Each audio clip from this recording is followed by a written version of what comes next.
New Year's resolutions. So, have you made your New Year's resolutions? What are your goals for the coming year? Do you have formal, written resolutions, or just a vague plan? The tradition of the New Year's resolutions goes all the way back to 153 BC. Janus, a mythical king of early Rome, was placed at the head of the calendar. With two faces, Janus could look back on past events and forward to the future. Janus became the ancient symbol for resolutions, and many Romans asked for forgiveness from their enemies and also exchanged gifts before the beginning of each year. The new year has not always begun on January 1st, and it doesn't begin on that date everywhere today. It begins on that date only for cultures that use a 365-day solar calendar. January 1st became the beginning of the new year in 46 BC, when Julius Caesar developed a calendar that would more accurately reflect the seasons than previous calendars had. The Romans named the first month of the year after Janus, the god of beginnings and the guardian of doors and entrances. He was always depicted with two faces, one on the front of his head and one on the back. Thus, he could look backward and forward at the same time. At midnight on December 31st, the Romans imagined Janus looking back at the old year and forward to the new. The Romans began a tradition of exchanging gifts on New Year's Eve by giving one another branches from sacred trees for good fortune. Later, nuts or coins imprinted with the god Janus became more common New Year's gifts. A New Year's resolution is a commitment that an individual makes to a project or a habit, often a lifestyle change that is generally interpreted as advantageous. The name comes from the fact that these commitments normally go into effect on New Year's Day and remain until the goal has been achieved, although many resolutions go unachieved and are often broken fairly shortly after they are set. Many New Year's resolutions in the Western world involve maintaining peak vitality, physical fitness, or appearance. For example, one person's goal might be to reduce or to eliminate intake of alcohol or tobacco. The most common New Year's resolution is weight loss. A student may make a resolution to stay focused in class or to complete all of his assignments. Resolutions to eat sensibly or increase exercise are also quite common. Okay, this is the vocabulary lesson for the New Year's resolution article. Let's get started.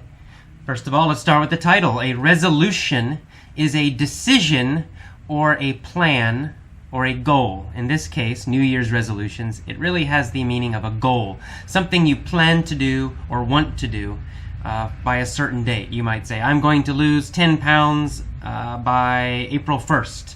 That's a resolution. It's a decision. Okay, a little bit later, you see the word vague. I ask, do you have formal written resolutions or just a vague plan? So something that is vague, it means it's not clear. It also has the idea of not detailed. So you might have a general idea, oh, I want to be healthy. But maybe you don't have a very clear, definite, detailed plan, like I will lose 15 pounds. That's a formal, clear plan. A vague plan is something like, I want to lose some weight. It's not clear, it's not detailed. So vague. Alrighty. Tradition, we see the word tradition many times in this article. I've used traditional in past articles. Well, a tradition, it's kind of like a habit, but it's a habit that goes through time. It's more like a cultural habit, or maybe a family habit, or a ritual. So it's an action that you do again and again and again, maybe every year, maybe every month. In this case, it's every year. Every new year, we make a resolution or a list of resolutions. What will I do next year? These are my New Year's goals. Well, that's a tradition, right? It's something we do year after year after year. We've been doing it for many, many years. That's a tradition. Okay, you see the word mythical. Janus, a mythical king of early Rome. Mythical means imaginary. It has a little bit of a religious idea. So in this case, this guy Janus, he was not a real king. There was never a King Janus in Rome. But they made him up. They made an imaginary king named Janus, kind of like a god. a religious king. And he was a symbol for wisdom, for looking forward into the future and looking back into the past. So that's a mythical king, not a real king, imaginary religious king. Okay, they say they placed him at the head of the calendar. If you use that, at the head of something, it means at the beginning of something, at the start. So for example, you'd say, he is at the head of the line. It means he's at the beginning of the line. You're waiting in line. Well, the first person is at the head of the line. All right. Ancient means very old, of course. Janus was an ancient symbol. Janus was an old symbol. And it also got a little history about Rome. At New Year's, they would exchange gifts. To exchange means to trade. You give me something, I give you something. We are exchanging. We are trading gifts. So they exchanged gifts at the beginning of every year. And you see that the Romans had a solar calendar. It's the same basic calendar we use now in America. A solar calendar. Solar means sun, from the sun. So the other kind of calendar, most common, is a lunar calendar. Lunar means from the moon or about the moon. The Chinese calendar is a lunar calendar. It's based on the moon. The American calendar, the Western calendar, is based on the sun. It's a solar calendar. Solar. Okay, we see the name Julius Caesar in this article. Julius Caesar was a very famous emperor, very famous king of Rome. There's a Shakespearean play, a play by Shakespeare about Julius Caesar. Maybe the most famous Roman king, Roman emperor. All right, so let's see what else. We have the word accurately in that same sentence. Accurately means correctly. It means close to the truth or close to what you want. So the Julius Caesar's calendar was more accurate. It was closer to the real situation. In this case, the sun and the movement of the earth. And reflect, you say his calendar accurately reflected the seasons. Seasons, that's basically spring, summer, winter, and fall. So the calendar was important because they needed it for farming. And they wanted the calendar to reflect the seasons. Reflect means imitate or copy or to be close to something, to be very like something else. So his calendar reflected, accurately reflected, closely imitated the seasons. Okay. Then next you see the Romans name the first month of the year after Janus. So that's where January comes from. January comes from the god's name Janus. It's the first month.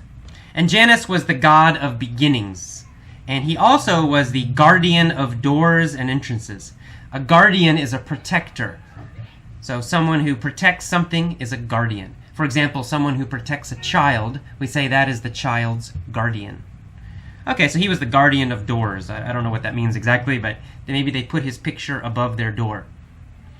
Okay, and Janus was always depicted with two faces. Depicted means shown. Shown in a picture. It comes from picture, depicted. So it means pictured as or shown as. So when they drew a picture of Janus, he always had two faces, one on the front of his head and one on the back. He was depicted, he was shown with two faces. All right. Then a little later in that paragraph, they talk about some more traditions in Rome.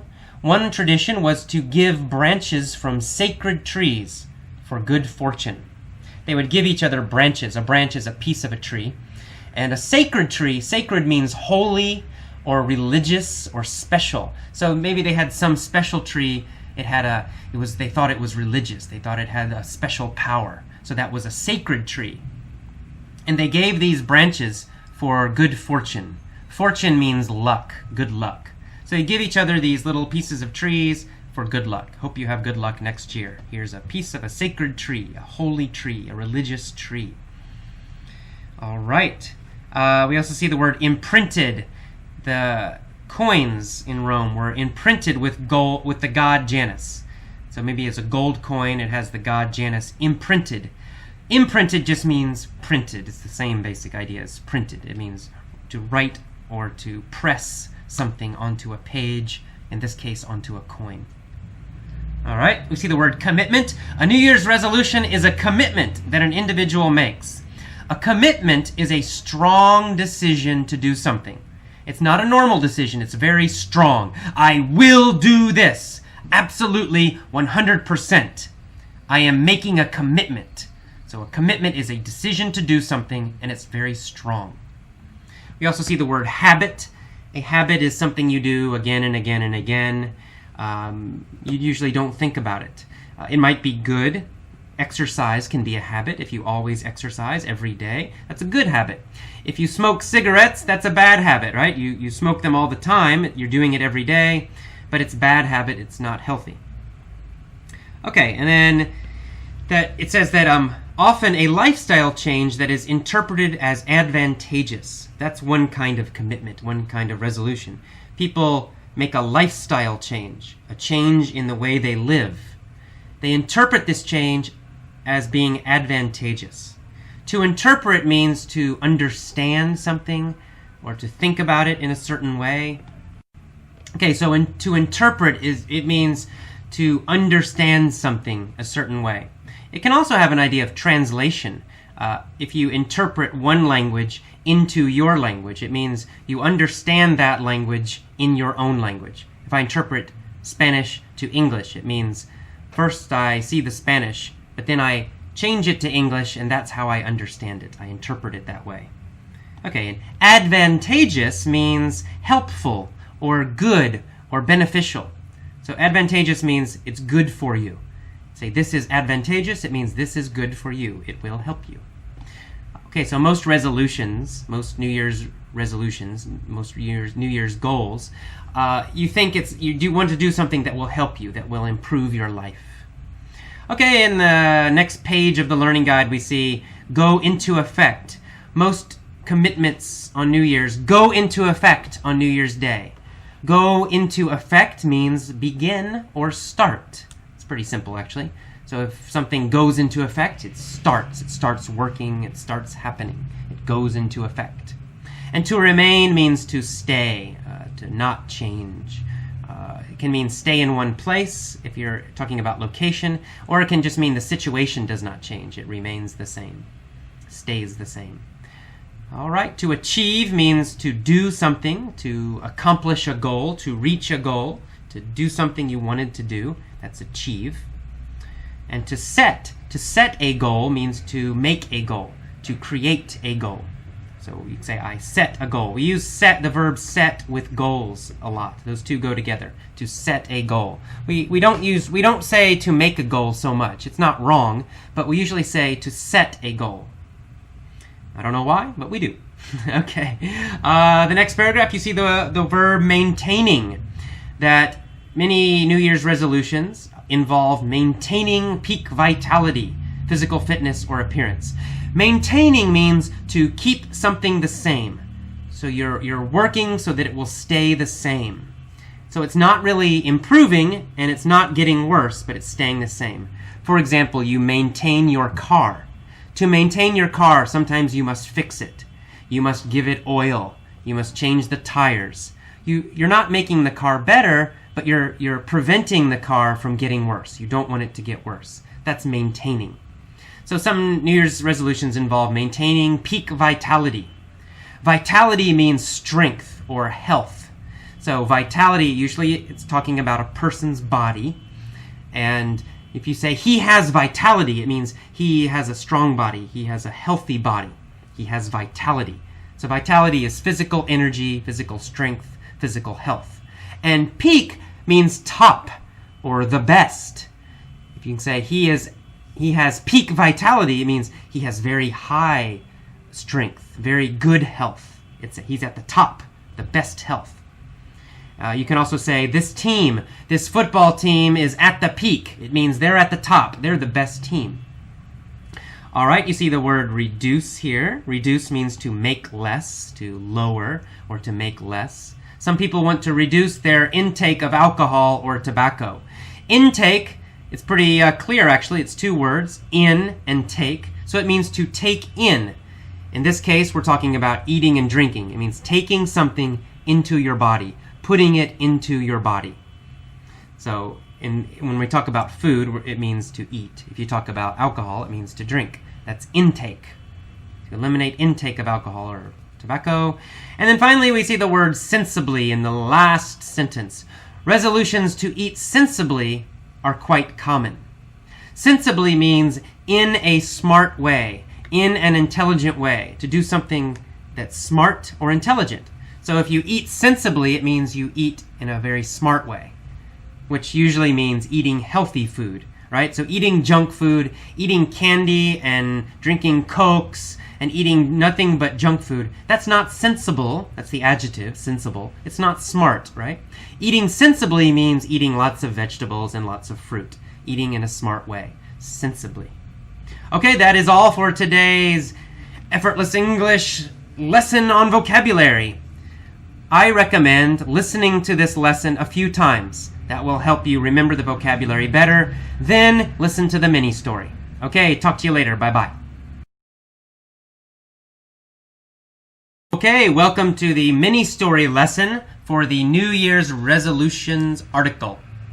The vocabulary we will practice today are advantageous, vague, to reflect, to depict, sacred, interpreted, vitality, and sensibly. Let's get started with the little story. There once was a king named Julius.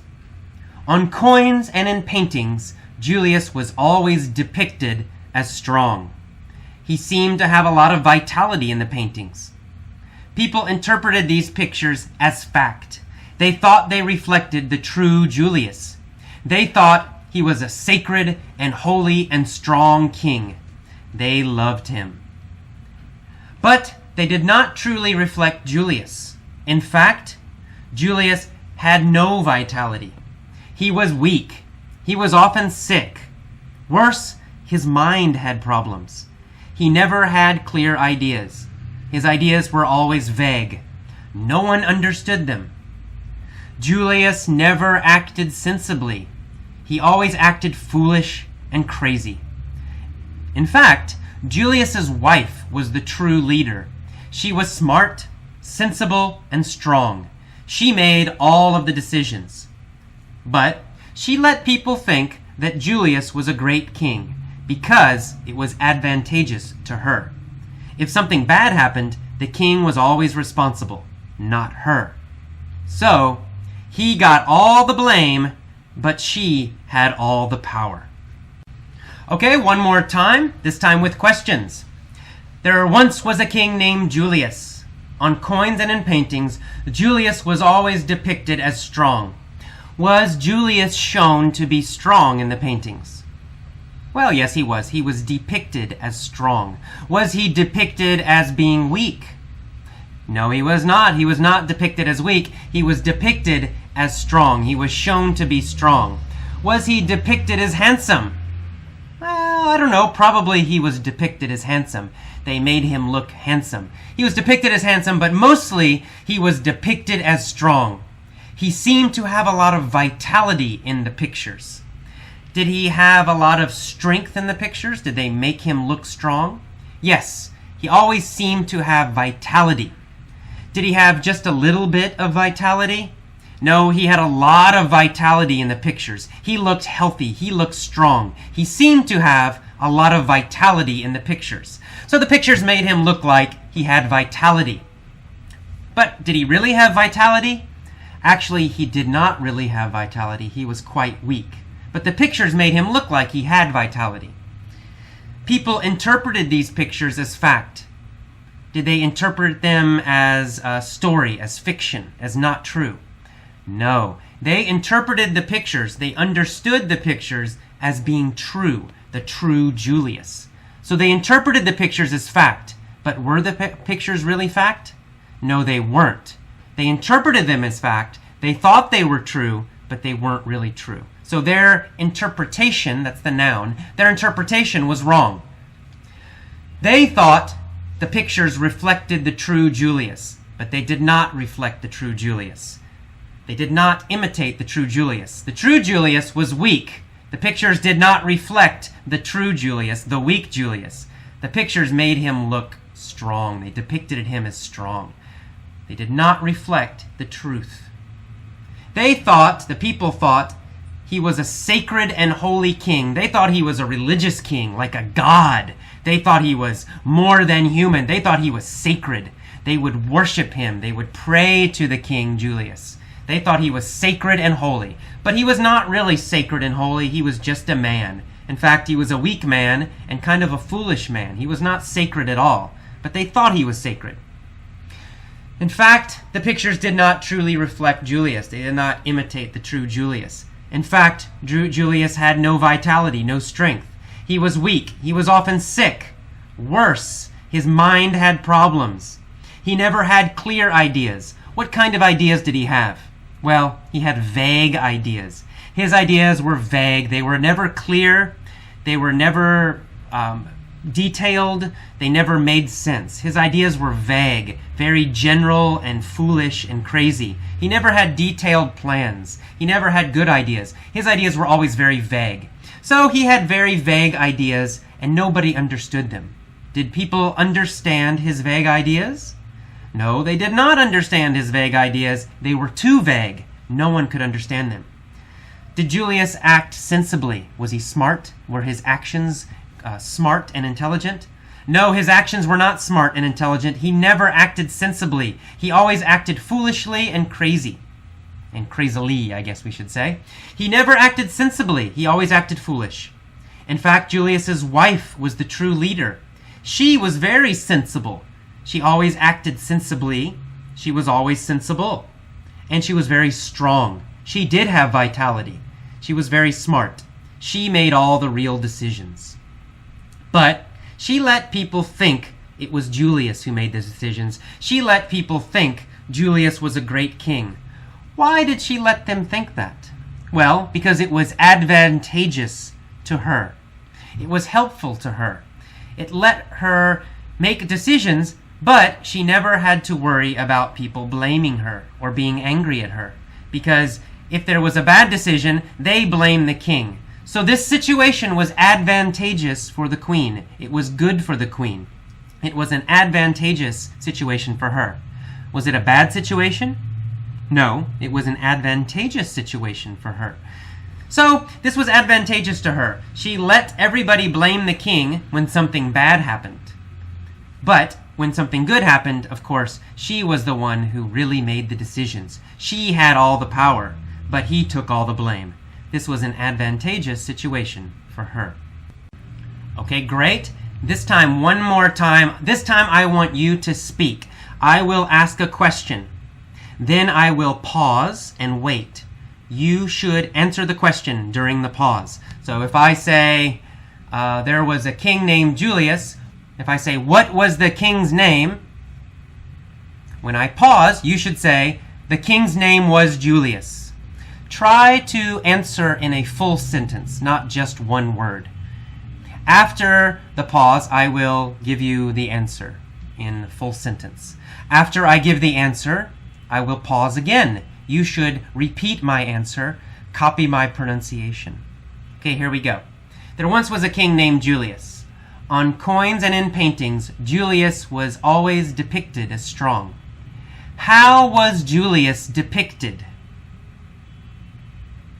He was depicted as strong.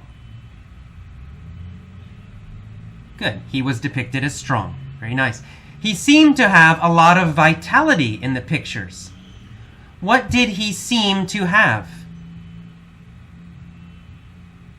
He seemed to have a lot of vitality.